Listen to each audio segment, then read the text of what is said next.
jab, uppercut, leave you laid out on the floor. Try to duck and roll, hit and miss, now you counting stars. Should've practiced more, should've hit the mask, get out that more. Saying that you're the best.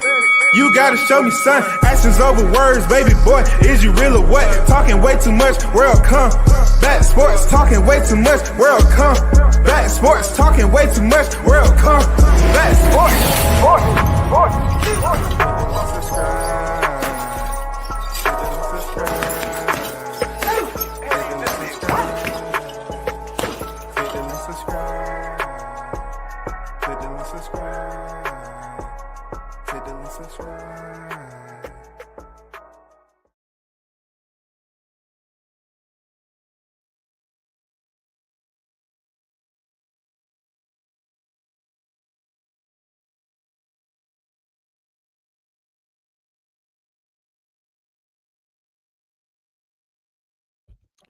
Shout out to the hottest chat in the MF game. A-side official, no negotiation needed, period. You already know WCS back in the building. My apologies, man. I'm kind of under the weather a little bit. But shout out to everyone that's on deck, man. You know what I'm saying? Big Blunts and Boxing in the building. What's good with the Blunts? Blue Hustle in the building. Salute to you. Shout out to my guy Haynes Legacy on deck in the building. What's good? God bless, man. Salute to y'all for supporting the channel as always. In attendance. Let's talk about it. Turki Al-Sheikh has made his demands once again. We're gonna speak on it. Okay. He basically was very descriptive on what he doesn't like. You know, very descriptive.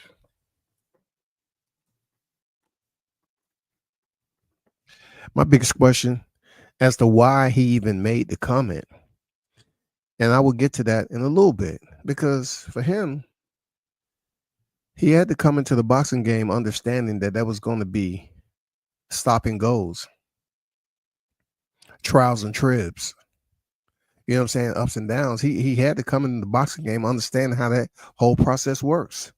So for Turki to say, you know, what he said, it's kind of puzzling. But let's get to the other breaking news, which we already knew. You know what I'm saying? The WBO to order Abdullah Mason Sam Noakes to fight for vacant lightweight belt. Yes, the former belt that Keyshawn Davis did not provide himself the opportunity, a fair opportunity to defend because he came in overweight. All right? We already know the story. It's unfortunate. It's not going to kill his career, but it is a bad look. I'm not even going to lie to you. It is a bad look. But besides that, let's get to what BoxingScene.com had to say about the whole deal with Abdullah Mason and Sam Noakes being next. He said the WBO is poised this week to order unbeaten lightweight contenders Abdullah Mason and UK Sam Noakes to meet for the 135-pound title left vacant by overweight and stripped. They saying that, not me. Overweight and stripped former champion Keyshawn Davis, Boxing Scene has learned. Cleveland Mason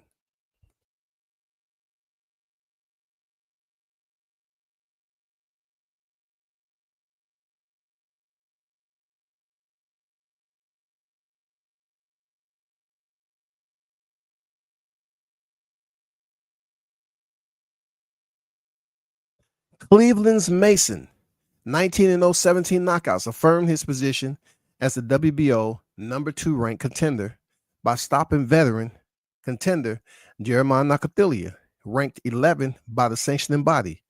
Saturday night on ESPN, when the 35-year-old failed to answer the 5th round bell in the replacement main event for Davis, scrapped the defense against Edwin De Los Santos. It says at 21, Mason carries glowing promise, given his skill and power, and he's the next, and he's the expected betting favorite over the 27-year-old Noakes, 17-0 and 15 knockouts. Noakes, the WBO top-rated contender who has compiled 9 bouts since March 2022, Most recently fought May 10th in Nottingham, England, stopping Patrick Belize in a 140-pound bout. While De Los Santos was in position to fight for the belt if he had chosen to meet the 4+ pounds overweight Davis, 13-0, Saturday in Norfolk, Virginia, he declined because of the weight disparity. That doesn't entitle him to the title fight now.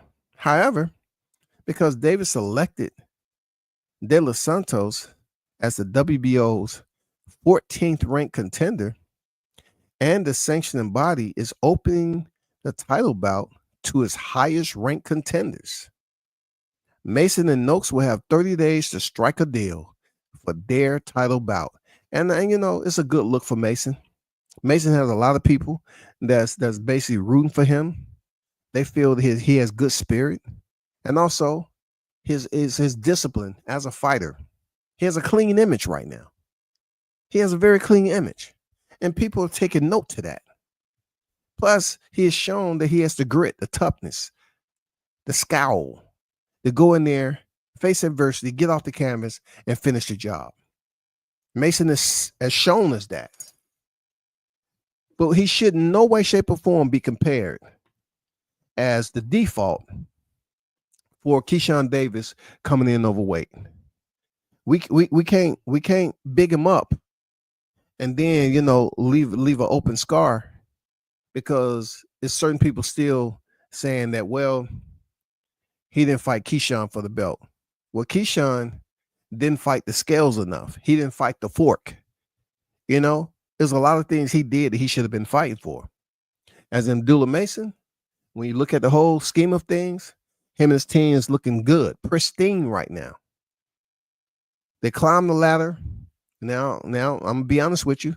It seemed like that ladder had some engine components to it, because the way they propelled up the ranking system. I mean, last time I checked, he was in number 13. I blinked, and then I ain't gonna lie to you. And then he was sitting in number 2. I know somebody's gonna break down that. I know somebody's gonna break down, Abdullah Mason's rise up through the ranks. But right now they don't care. They just feel like it's a good deal for him to be in the position that he's in. And it's not that he's an untested newcomer. Abdullah Mason is tested.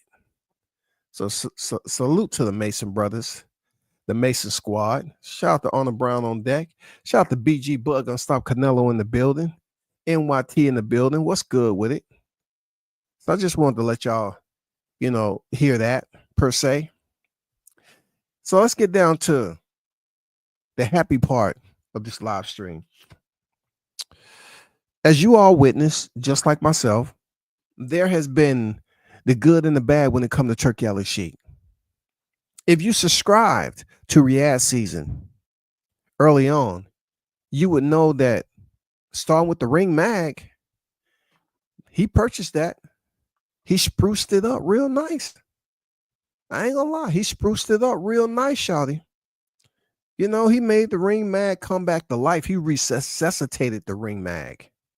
You know what I'm saying? But sometimes when the introduction seems like it has very minimal flaws, the longer you hang around it, then everything starts to show. Turkey Al-Sheikh came in here and had people saying, hey, he's messing up boxing. Hey, he's getting fighters a little bit spoiled, paying them all that money. Hey, it was a lot of hey you going on. Turkey Al-Sheikh, what I would say about him is he is somewhat galvanizing boxing in different ways. What I mean is this man is doing a lot that a lot of other promoters would like to do. They would like to move and groove the way Turkey is. If they had the opportunity to move and groove the way Turkey is, assigning these paychecks and linking up these fighters to fight each other in the ring, they would. They just wouldn't pay the fighters the amount of money that Turkey's paying them. Turkey is on a mission. Turkey's mentality is on a whole nother stratosphere right now when it comes to boxing. His mentality is coming from a wealthy background where he's not wanting for certain monetary needs like they do over here in the boxing community. He's not. Turkey's not wanting like that. So when you look at it, you say to yourself, what changes should I appreciate? Which ones should I complain about? And which ones are acceptable? Which one lines up directly in the middle? And Turkey, he came out in reflection of one specific fight. Okay. Let's remind people of Turkey, Al-Sheikh Riyadh season. Everybody was seeing that he was making these ginormous cards, right? With big names on it. And the card played out pretty decent. I kept telling you all that nobody's complaining about the pay. As Turkey kept going on, you start to see that, Turkey at one point in time put out false information that the Crawford and Canelo fight wasn't happening, and just to rile up the audience and puppetize us, right? Then he was seen ringside influencing the judges. Initially when he started his fight cards, it was pretty much concerts. You know what I'm saying? He had concerts going on. And people was, kind of yes, and there was people kind of no. I ain't too much feeling that. Let's get to the fights. So he hasn't been doing the concerts too much anymore. But everybody go through a startup process. And Turkey did that. Not to mention, a lot of people was curious about him bringing fights to the States. Now, the one that stands out the most to everybody that was star-studded was Terrence Bud Crawford versus Ismail Madrimov, okay, down in L.A. It's good that they got that fight done and over in L.A., comparable to what we're watching now across the world. It's unfortunate. God bless them people down there.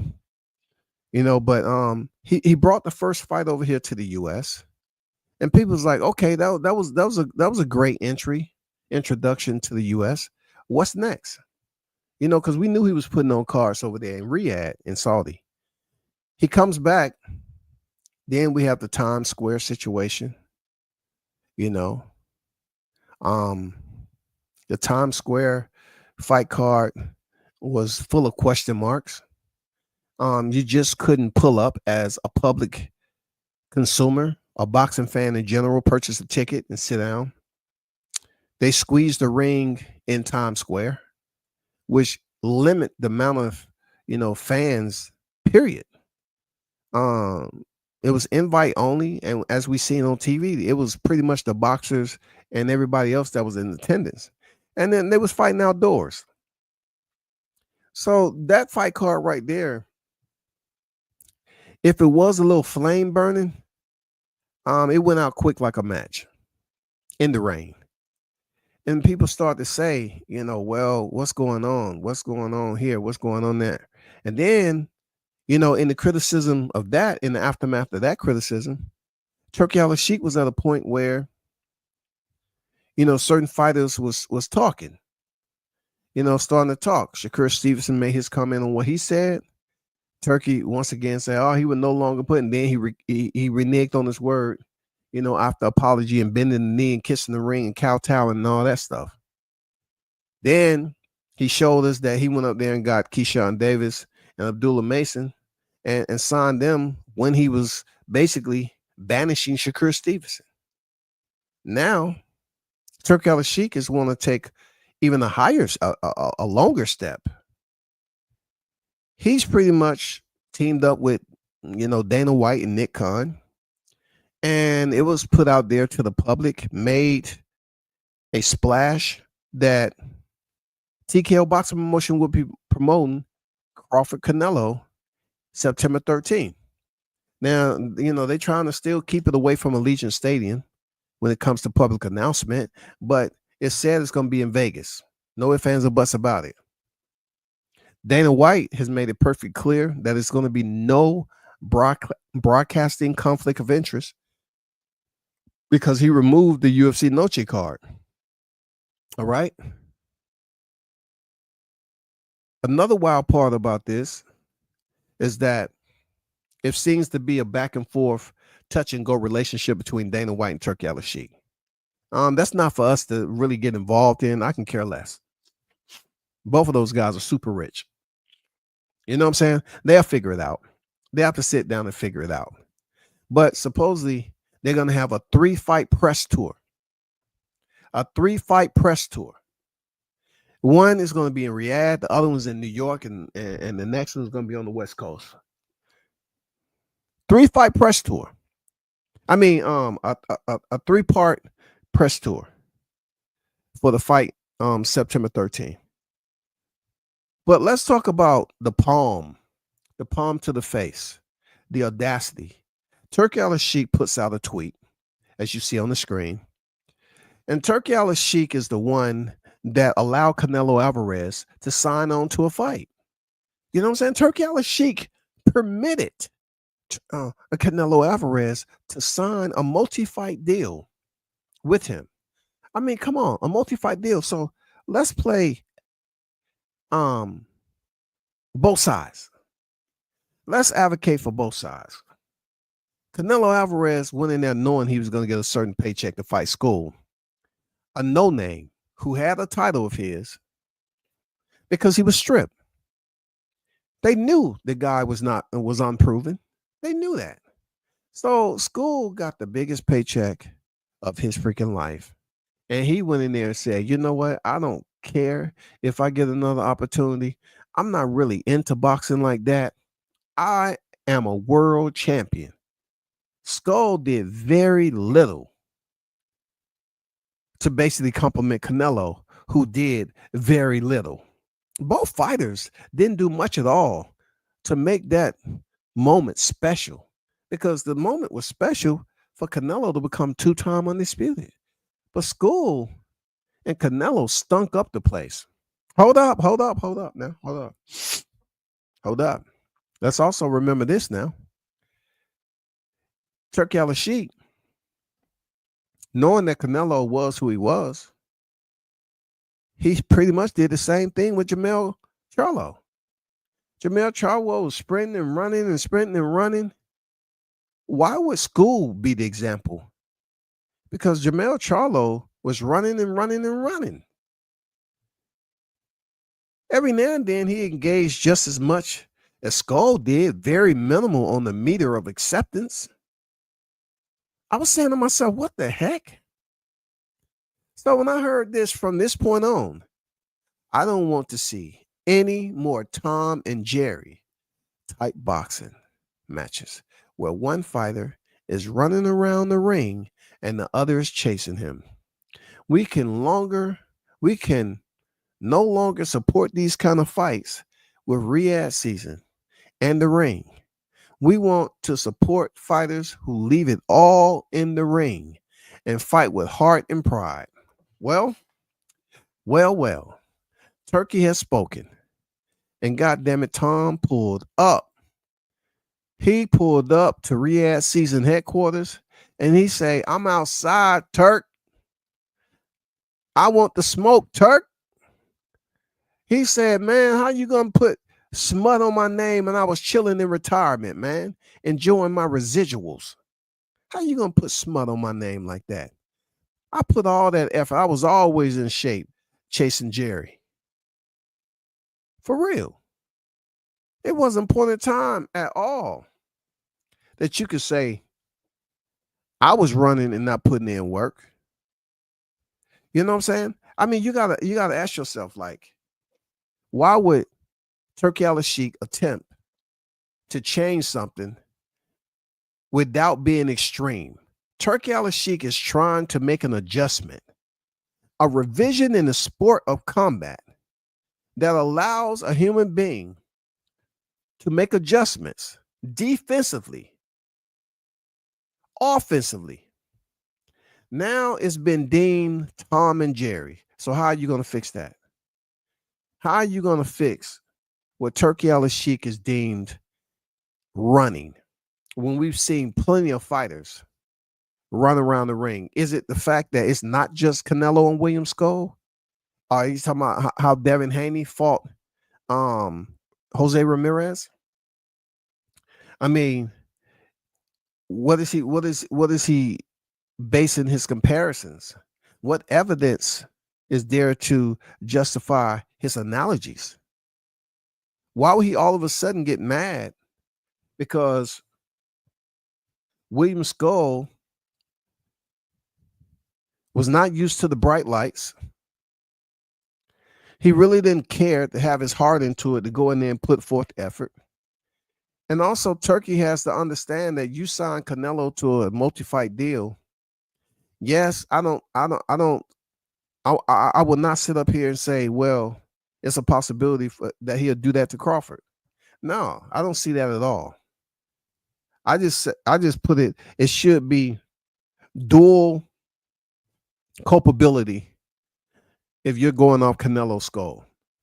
Even though a lot of people is going to say Skull was the one that was running around the ring, Canelo said, hey, I don't have to run like this. I don't have to, I might trip. I might twist my ankle. This guy's running too much for me. I don't have to do that. My money is already in my account.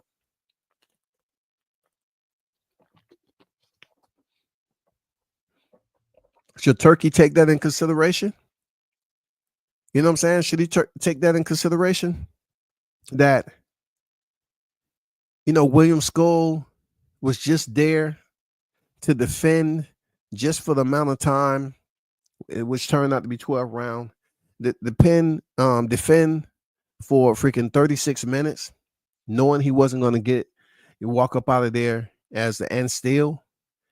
I mean, come on. Now he have to take that in deep consideration that William Skull was just there to basically put on a little show that nobody cared about, to see Canelo get his title back and keep it moving. I don't understand how Turki Al-Sheikh feels that at this point in the game that he's going to put restrictions on fighters that's signed beneath him, signed to him rather. Okay, he's going to put restrictions on them. Now it's going to be restrictions. You get 40% of your paycheck guaranteed initially, and then depending on how you go in there and fight, will justify the final payout. All that momentum of fighters running through the door to fight on Riyadh season, that's going to go away. That's going to go away quick. If he starts to implement active restrictions via contractual agreement, fighters are going to start running the opposite way, because they said, you are forcing me to fight outside a game plan for which my opponents have a certain style, and it's 12 rounds.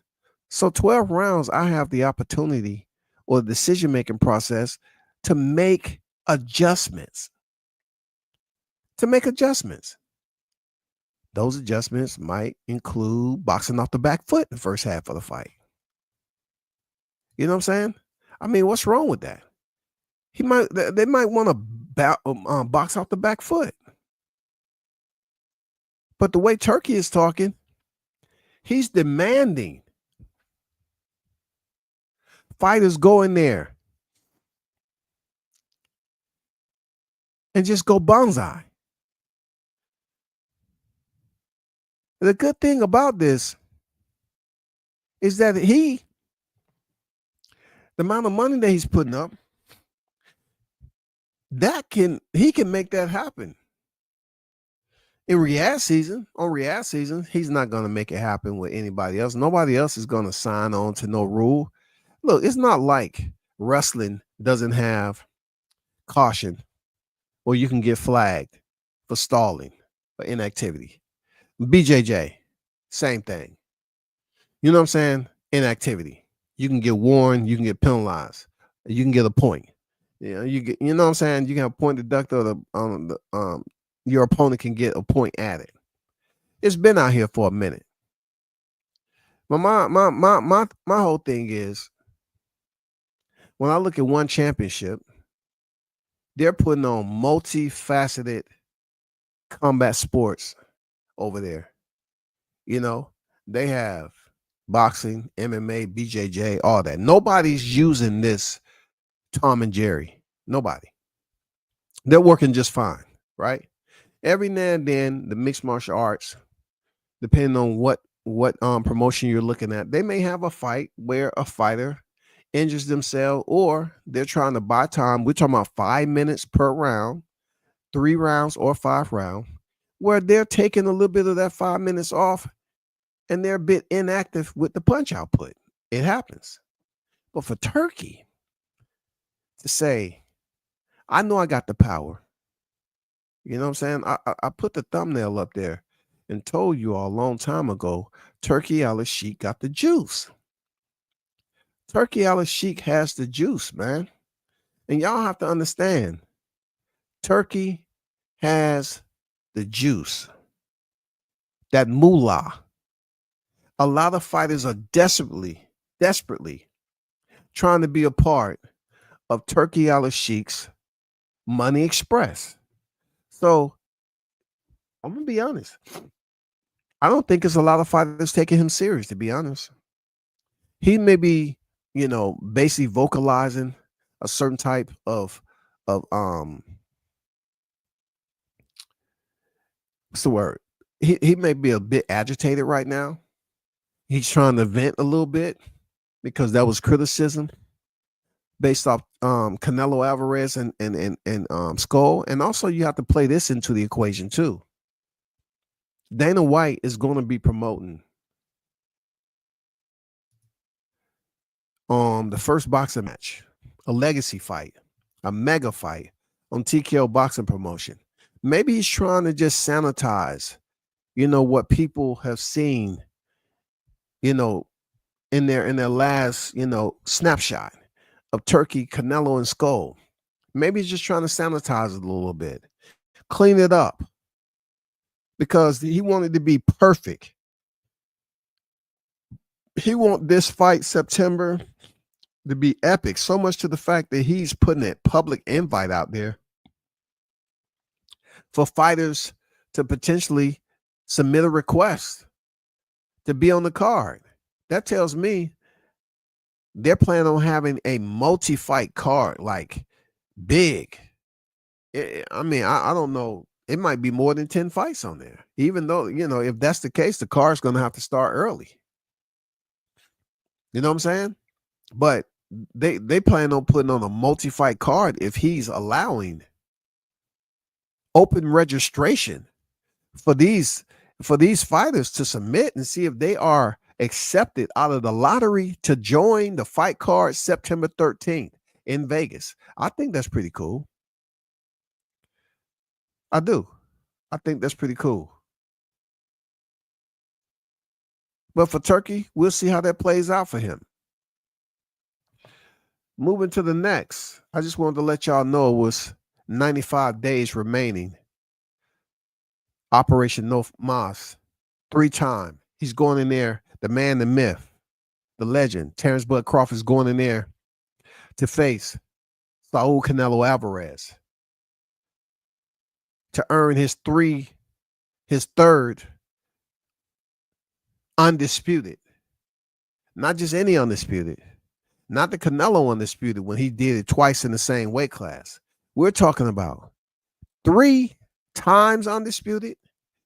And you can add a delta to that. 3 division undisputed.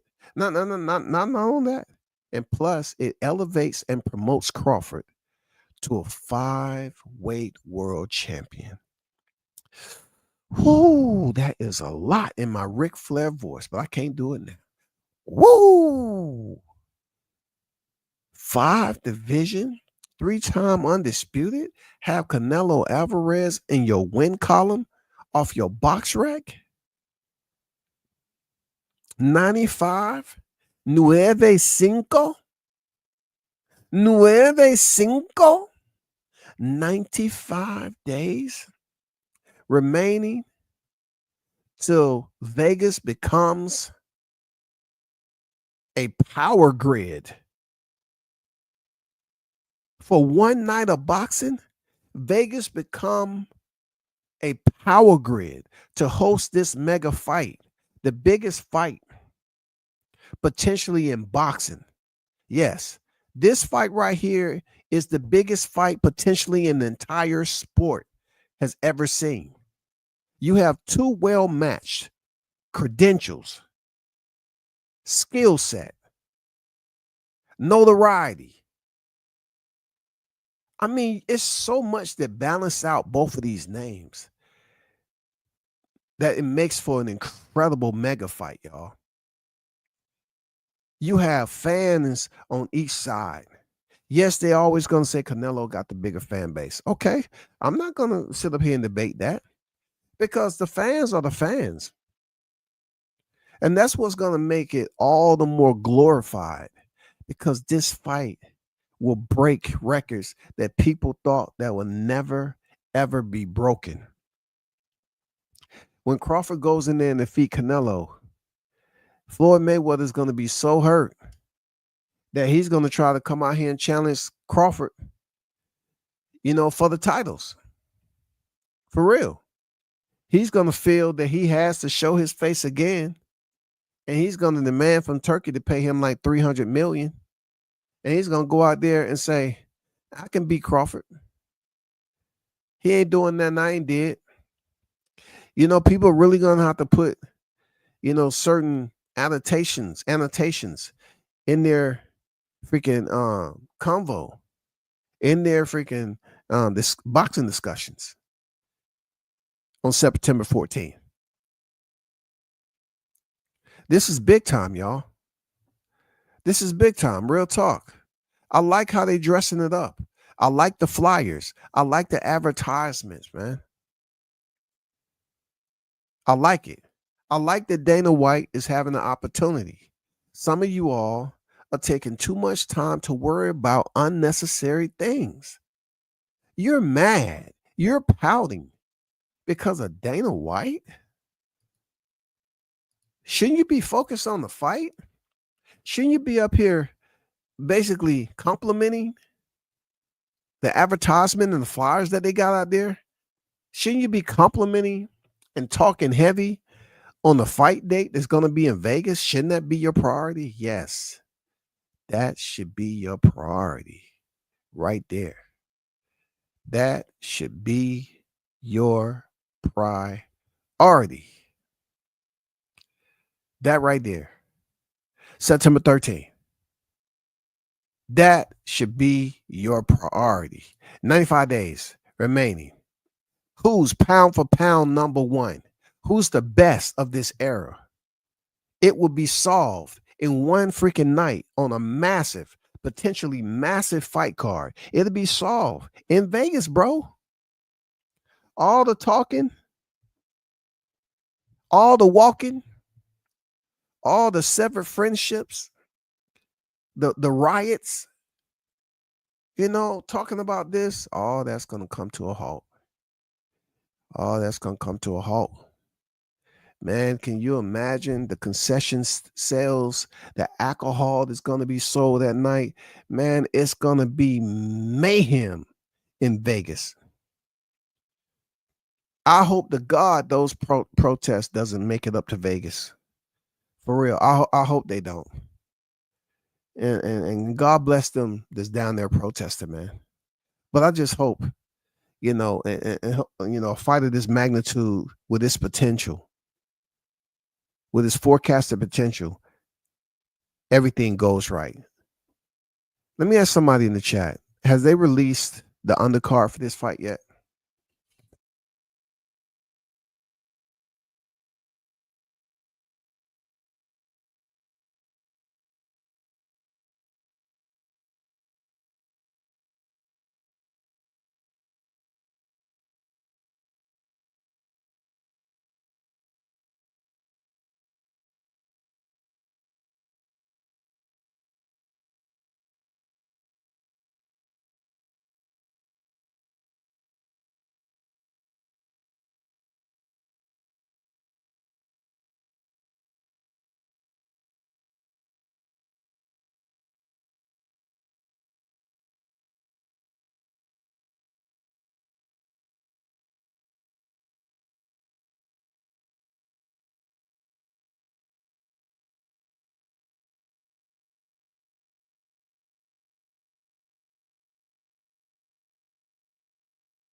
But I had to blow my nose, y'all.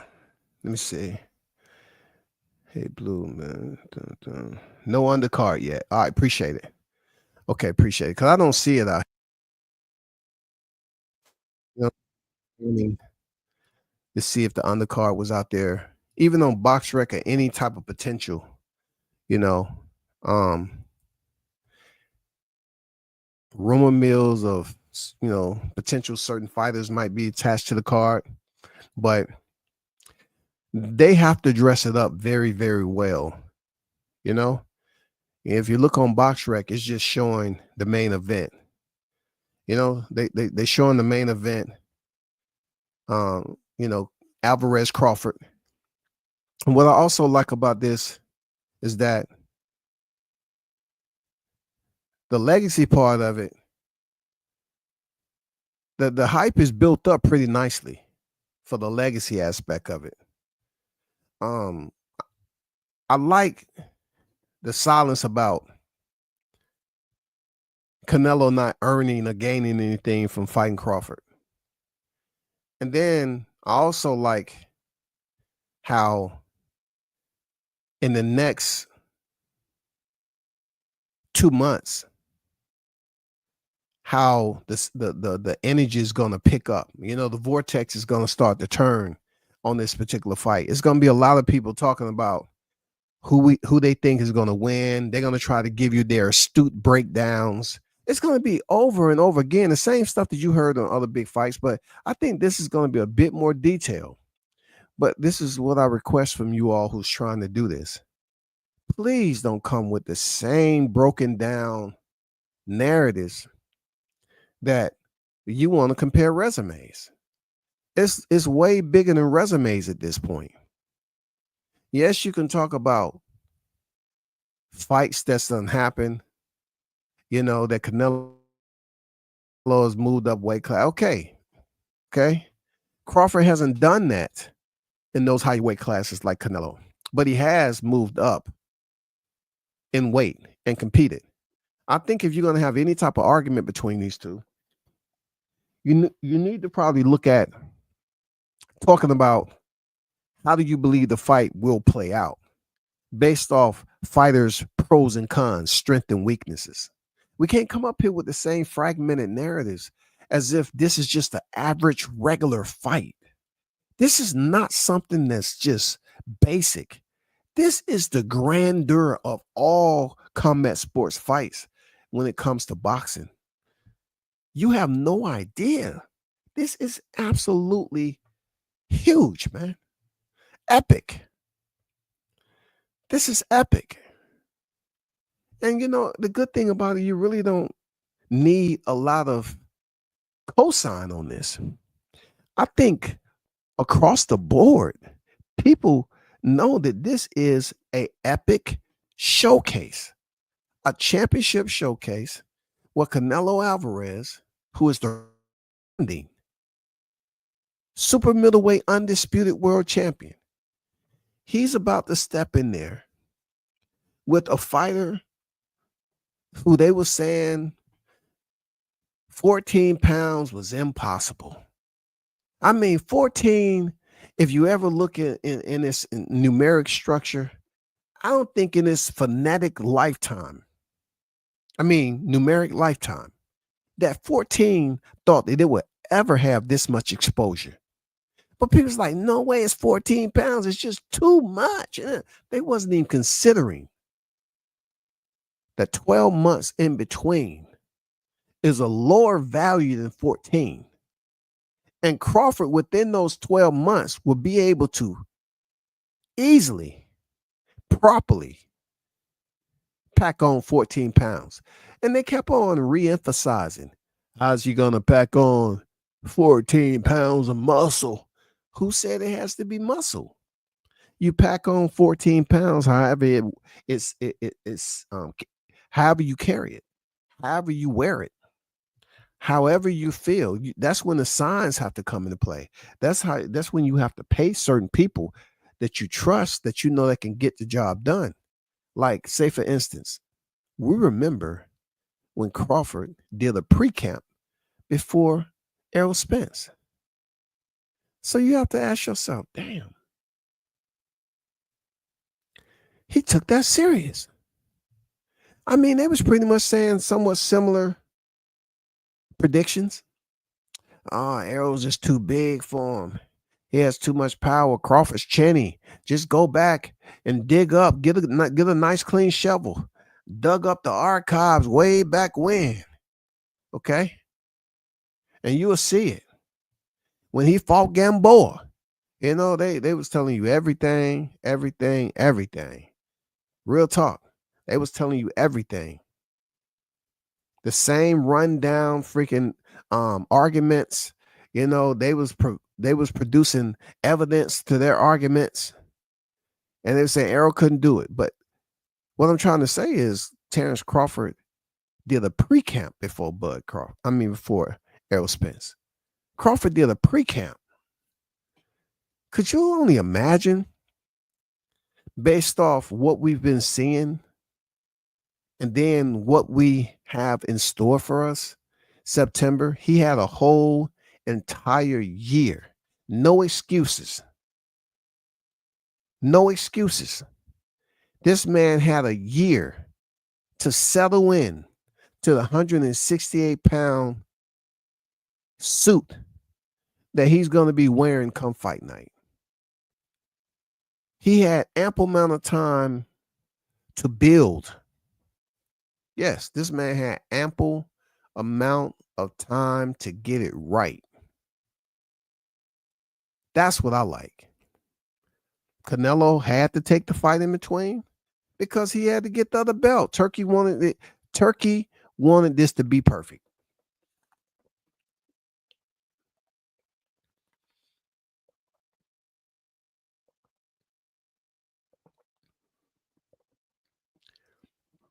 Did he not? Let me get to the chat, man.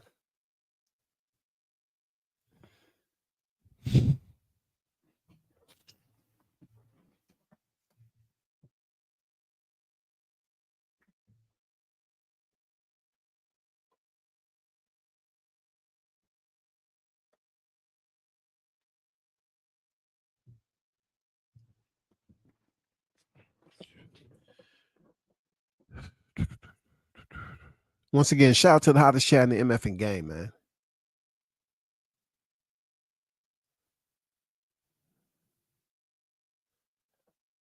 And Dreamoff definitely does a lot of moving. Yep. And speaking of that, BG, you're absolutely right.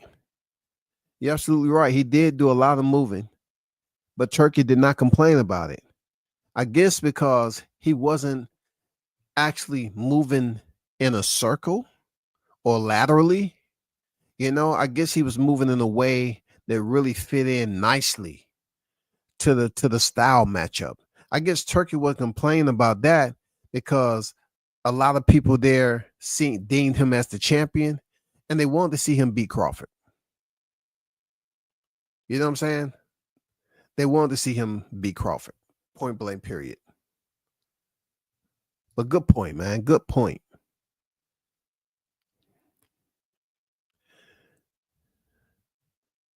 Gator said Bivol fought twice running around the ring, and they about to do it a third time. And Turkey has nothing to say about that fight. Bivol for sure ain't just stand there and trade. Okay, the dichotomize what you just said. Solid point. I get what you're saying. Now the running is a bit out of context to me. The reason why I say that is because Bivol was throwing combinations. If you are somewhat trying to link that up to Skull's performance, no way, no how, Gator. No way, no how. It's even close. Bivol was landing punches to a fighter. Listen, bro. To a fighter that at one point had 100% KO ratio.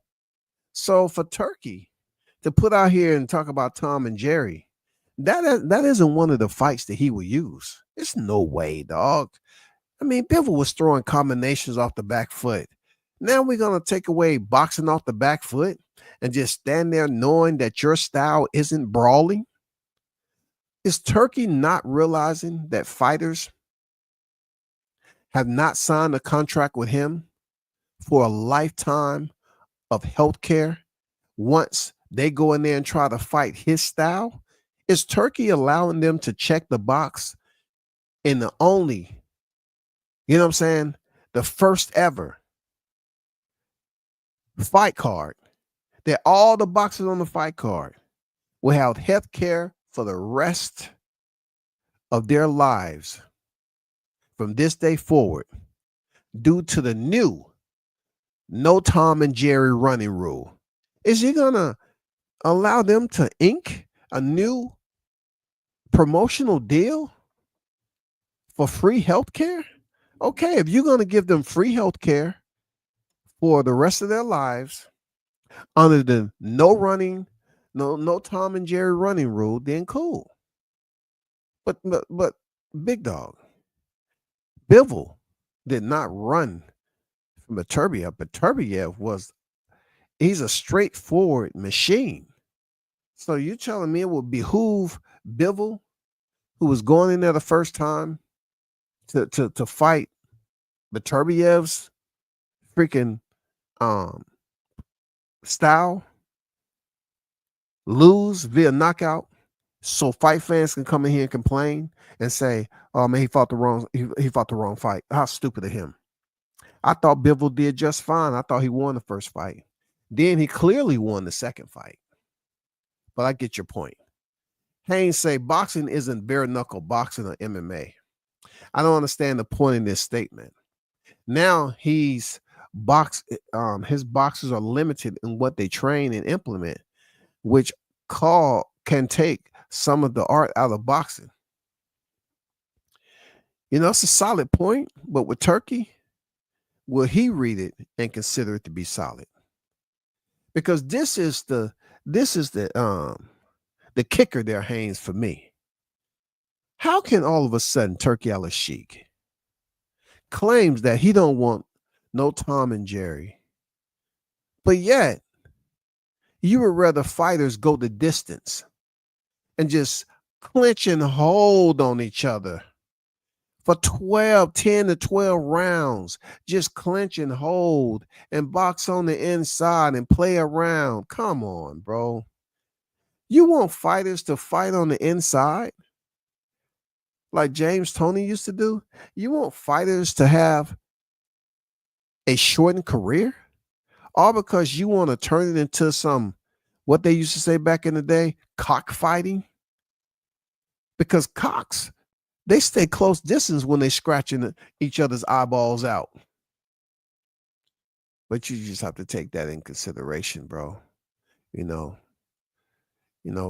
y'all make good point. Gator make a good point, but hey, Bivol, I wouldn't consider that running. I consider that to be a fighter who understands what their strengths and weaknesses are. That's all. That's all I'm saying. He understands what his strengths and weaknesses are. I mean, you're talking about a fighter with 100% KO ratio prior to their first fight. I mean, come on, man.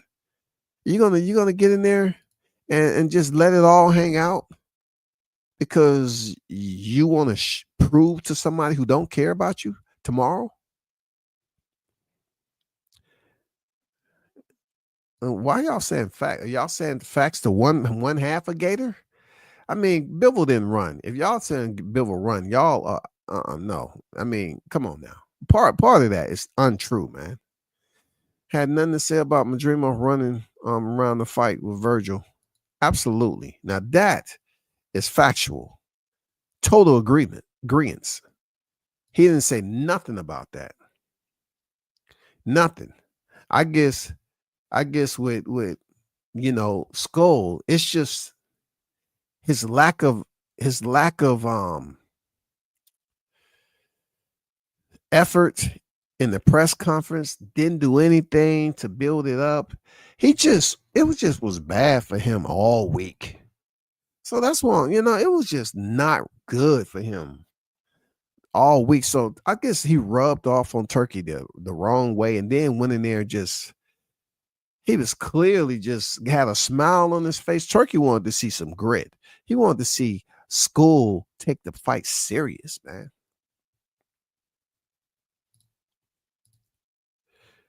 maybe we'll get Keyshawn versus Cruz at 140 on the undercard. That'll be a good fight now. Because Cruz been talking. Andy Cruz been talking. He said he gonna make freaking Keyshawn pay for what he did over there. You know, I mean that'll be a hitter. And look, Keyshawn is signed a promotional deal with Turkey, and you know Turkey is not gonna put on no easy fights like that. So I wonder, you know, will Keyshawn duck that fight? You know, that's a fight everybody really want to see. I think that's a dangerous fight still for both fighters. Because there's no way I can say Keyshawn is the same fighter he was in the amateurs. I can't say that Andy Cruz is going to be the same fighter he was in the amateurs. That's just untrue. But that's definitely a good fight to put on the UC. Keyshawn versus Teal would be a mega co-main event. Keyshawn versus Teal. Mega. Mega. It just ain't hitting the same that ain't mega. Keyshawn and Teal. If you would add Boots to that, like Boots and Teal, I was like, okay, that's a mega card. But Keyshawn and Teal, on the co-main, it has to be another fight out there for them to throw on the co-main. It's close though. It's close. It has to be another fight, man. That'll be a hitter. That'll be a hitter for sure. That'll be a hitter. I just don't know right now, though. I don't know right now.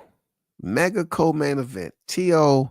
and Keyshawn. And look, my only point that I'm trying to make, Haynes, is can it spark up and give that, you know what I'm saying, leave the crowd buzzing, frenetic the crowd enough to set up the main event. Can T.O. and Keyshawn live up to their responsibilities and expectations as the mega co-main event? I don't know, man. I'm pretty sure some other names out there I would like to see that I think they can do a great job too. Boots versus Norman. It's not too soon for a turnaround for Norman. If I was Team Norman, I definitely wouldn't take that fight. Definitely. No. That's how fighters get beat, man. You're talking about being over in Japan for 14 plus days, right? Going in there, you know damn well you tripping too. Going in there next week on the 19th, and then turning back around. And let's just go through it. You know, June, July, August. That'll give him just probably 7 weeks because he had a hard training camp. You want to take some time off? I definitely wouldn't take that fight, bro. If I was Norman. Coming from overseas too, having a quick turnaround with Boots, nah. I'm not saying what they'll do. I don't know what they'll do if Team Norman would take it. But that's how fighters get beat. They jump in and out of fight camp. We seen it with Hammy McGill jumping in and out of fight camp, had like 5 fights in a year. We seen it with Abdullah Mason. I'm not saying Norman having, 3 and 4 fights. I'm just saying a hard training camp. Having a hard training camp for Jin Sasaki, then turned around and fighting Boots. Now that would be a mega, in my opinion. That would be a mega to me because of the power, the skills, and the rivalry. Keyshawn and T.O. have a semi-rivalry. That wasn't really cultivated off Keyshawn not liking T.O. I think it was cultivated off T.O. clout chasing Crawford and them sicking the dog on T.O. That's what I think. And then T.O. didn't pay Keyshawn no mind when he showed up to his fight with Steve Claggett. So that's what I'm saying. Like with Norman Boots, yeah, they have some history. the sparring, the trash talking between camps. Yeah, they got some history. Real talk, they got some history. But it's definitely a fire code. It's definitely a fire. T.O. and Keyshawn, we'll see. You might be on to something. They might set it up. Especially him being removed off this card and so-called T.O. coming to his aid. Like he's all of a sudden a life coach. Africa versus Keyshawn, great fight. They have history. Not for a co-main event. Heck no. Heck no. Africa versus Keyshawn on the co-main event. Nah. That ain't it. That ain't it, man. Not yet. Even if he goes in here and stops Kambosos, who's been stopped before. No, Africa ain't it, man. For the co-main event. But I am going for Africa against Kambosos. Period. Yeah, that's a mega fight. Norman versus Boots. I was responding to what? Oh, okay. Davis versus Cruz. Okay. Norman versus Boots is heavy. Real talk. Norman versus Boots is heavy. Now for the right money, Turkey go up there and offer the bag. I'm pretty sure. Team Norman, his pops will get with Junior and say, hey, what you feeling like, man? You ready to go in there and knock out Boots? It's gonna be in Vegas. You know what I'm saying? I mean, what your body telling you? Your body talking to you saying, hey, we can do this or what? Or you want to wait it out? I mean, that money talks. You know what I'm saying? That money talks, bro. And I guarantee you, they won't be talking about no 1.7 either. Not with no Turkey Al Sheik. Not with no Turkey Al Sheik, baby. They ain't gonna be talking about no freaking 1.7 lowballing the Normans and stuff. But yeah, good combo though. You know what I'm saying? 95 days to operation. No, my September. Salute to everybody who pulled up. Shout out to the hottest chat in the MF and game, man. When I feel a little better, I would definitely drop the link again. Until next time, y'all hold it down. Peace. I'm out.